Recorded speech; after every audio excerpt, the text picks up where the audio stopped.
सबसे पहले अपने शिव गुरु के चरणों के प्रणाम, मैया भवानी के चरणों के प्रणाम, स्वर्गीय हरिंदर भैया के चरणों के प्रणाम, स्वर्गीय शक्ति स्वरूपा नीलम दीदी के चरणों के प्रणाम, कथा सुनने वाला समस्त गुरु भाई बहन के चरणों के प्रणाम। मेरा प्रणाम स्वीकार हो, हे महादेव जी मेरा प्रणाम स्वीकार हो। आई गुरु भाई बहन, एगो बहुत ही अद्भुत कहानी सुनाओ तने। एगो कुकुर से एगो राजा के बेटी के कैसे शादी भइल बा, कौना कारण से कुकुर से कैसे शादी हो सकता, बड़ा ही विचित्र कहानी बा। आई एगो सपना के संजोग बा एक कथा में। आई देखल जाओ का सपना के बात सच हो सकता या गलत हो सकता। ताए बहुत ही अद्भुत कथा बा, विचित्र कथा बा। एगो राजकुमारी के कुकुर के साथे कैसे शादी भइल बा, काहे भइल बा, एक कथा के माध्यम से सुने। आ कथा के पूरा सुने तब जाके समझ में आई कि कौना वजह से कुकुर से राजकुमारी के शादी भइल, कैसे भइल। देखिए गुरु भाई बहन, एक समय के बात हो कि एगो गांव में एगो बूढ़ा बूढ़ी रहे लो। बूढ़ा बूढ़ी निसंतान रहे लो, गरीब रहे लो, निसंतान रहे लो। बहुत दुख रहे बूढ़ा बूढ़ी के संतान के बिना, बहुत दुख में वो लोग के जीवन बीतत रहे। देखी जवानी तक काट चुकल लो, जवानी तक कैसे हूं के समय जवानी बिता ले लग लो। लेकिन जब ये लोग के बुढ़ापा आयल तो बहुत चिंता, बहुत टेंशन मन में होखे लागल कि जवानी तो बीत गई कैसे हूं के एक दूसरे के सहारा बन के। लेकिन ये बुढ़ापा ना जाने कि बुढ़ापा कैसे बीती। भगवान हमनी के कौन कर्म के फल देले बड़े कि एगो बेटी तक ना देले। बहुत जीवन में दुख मिलल, जवानी तक खत्म हो गई। इस समय ना जाने कैसे बीती, यही के बात लेके बहुत दुखित रहे लोग। अब देखें ऐसा ही करके वो बूढ़ा जो रहले 2-4 दिन खतरा कहीं घर से बाहर गईले, कोनो काम से घर छोड़ के कहीं दूसर जगह उनका जाए के पड़ गई। दूसर जगह जब जाए के पड़ गई तो ये बुढ़िया माई अकेले बच गईली। अकेले जब बच गईली तो बुढ़िया माई एक दिन के बाद, एक दिन तो ठीक रहली, दूसर का दिन बुढ़िया माई के तबीयत खराब हो गई। तबीयत जब खराब हो गई, बुढ़िया माई के बुखार हो गई। बुढ़िया माई कि केहू देखे वाला ना रहे, कोई सुई दवाई देवे वाला ना रहे।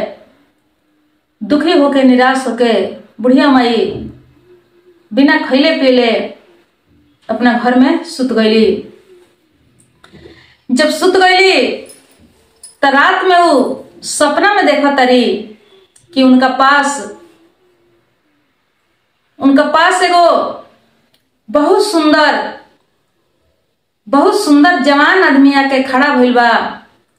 आ खड़ा होके उनका से कहता कि ये माई हई दवाई खा लो, हई पानी पी लो। दवाई या पानी लेके बुढ़िया माई के पास में एगो आदमी खड़ा बा। माई कहता, दवाई खियावता उनका के, पानी पियावता। बुढ़िया माई दवाई खैली, पानी पियली। सपने में बड़ा खुश भइली। जब उनका के कोई माई कहले रहे तो बड़ा खुश भइली। दवाई खिया के, पानी पिया के वहां से वो तब तक उनकर आंख खुलल देखे खातिर कि हमर बेटा कहाँ से आई बा, जबकि हमारा बेटा ना रलो। हमार बेटा कहाँ से दवाई खियावता, पानी पियावता। जब उनकर आंख खुलल तो देखो तेरी तो वहां केहू नहीं खे, वहां कोई नहीं खे। कोई जब नहीं खे तो बुढ़िया माई निराश हो गई, दुखित हो गई। फिर से वो सुत गई तो उनका नींद ना आवे। नींद ऐसे ना आवे कि उस सपना में के देखल उन नौजवान के चेहरा झलके उनका आंख के सामने। वो दवाई, वो पानी, माई के कहल सब इनका दिल में बैठ गई, दिल में इनके खेले लगल। अपना के कभी खुशी महसूस करस, कभी दुख महसूस करस कि काश एगो बेटा रहित, ऐसे ही माई कहित, दवाई खियाइत, पानी पियाइत। ऐसा ही करते करते रात बीत गई। जब रात बीतल तो देखली वो अपना दुआरी पर बहुत सुंदर एगो कुकुर बैठा रहे। बहुत सुंदर कुकुर बैठा रहे, जौन कुकुर कहियो देखले ना रहली। कुकुर कहियो देखले ना रहली, वैसन प्रकार के वो कुकुर देखली। गांव समाज कहीं इधर उधर कुकुर के कहियो देखले ना रहली। देख के बड़ा चकित हो गई कि कुकुर आज अचानक कहाँ से यहाँ आ गई बा।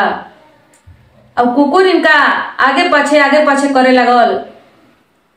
कुकुर के कुछ खियौली, कुछ खिया हुआ के, कुछ कुकुर के माया वया कैली। तब तक दिन बीतल, रात होइल। जब रात भइल तब फिर से उहे लइका आके उनका सामने में खड़ा भइल। फिर से उनका के दवाई देवे लगल, पानी देवे लगल, माई माई कहे लगल। फिर से दवाई खैली, पानी पियली।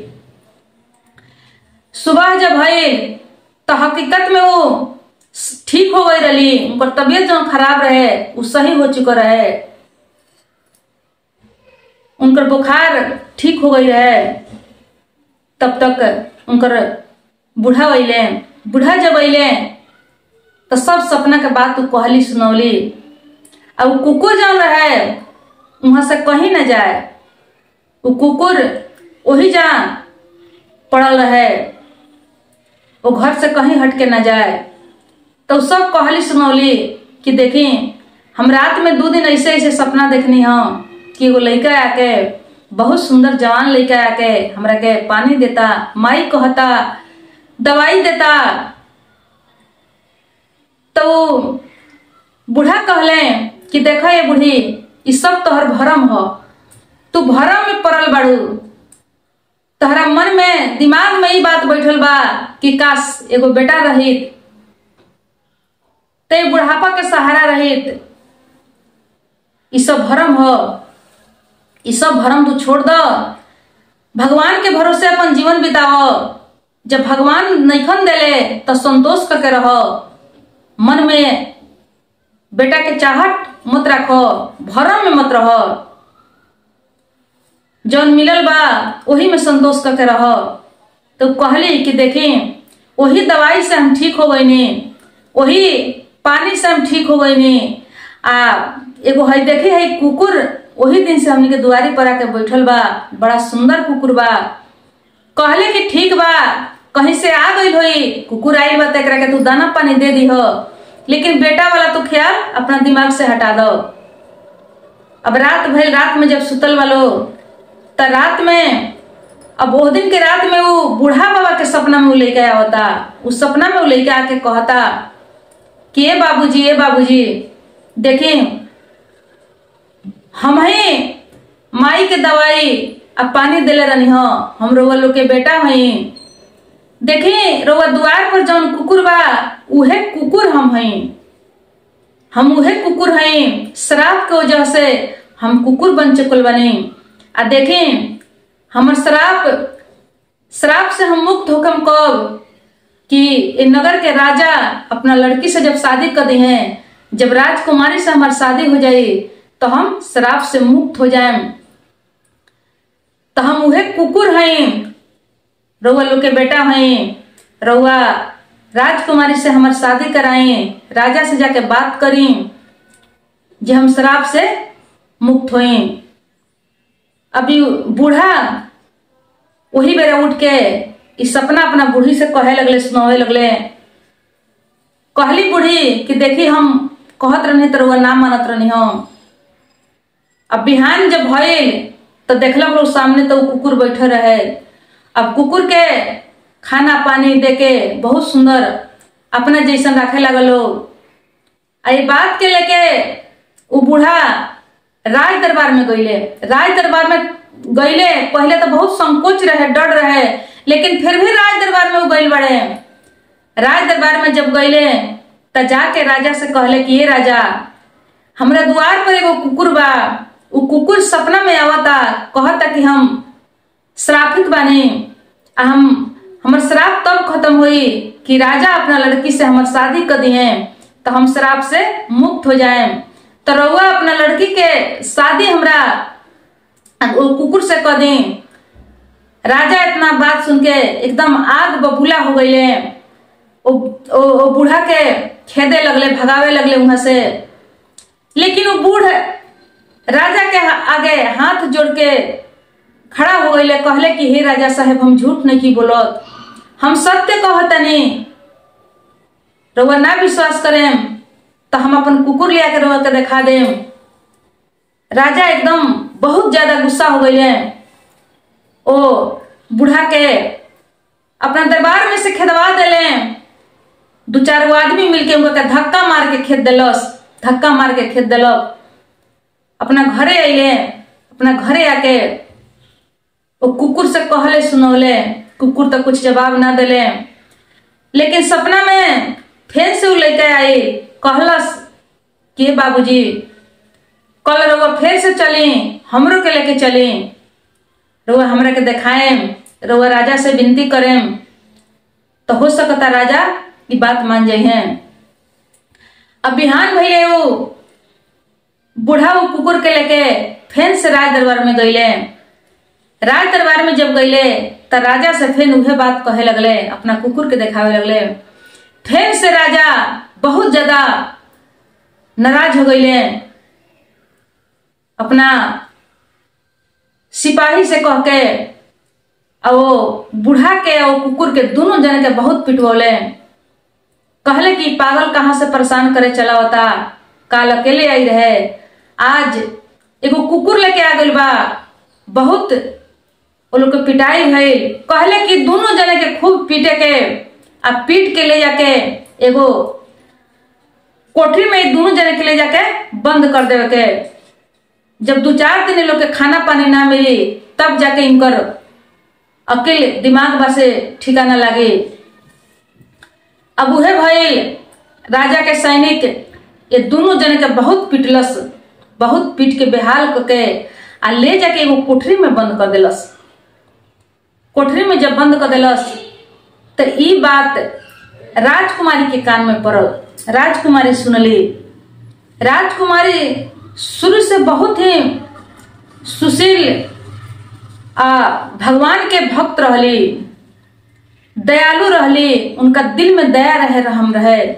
जब ऐसा बात सुनली कि हमार पिताजी एगो कुकुर आ एगो बूढ़ आदमी के बहुत पिटाई कैले बनी, पीट के आ काल कोठरी में ले जाके बंद कर दिले बनी, तो का कैली, सुनले रहली कि वो बूढ़ आदमी वो कुकुर से शादी के प्रस्ताव लेके आयल बा।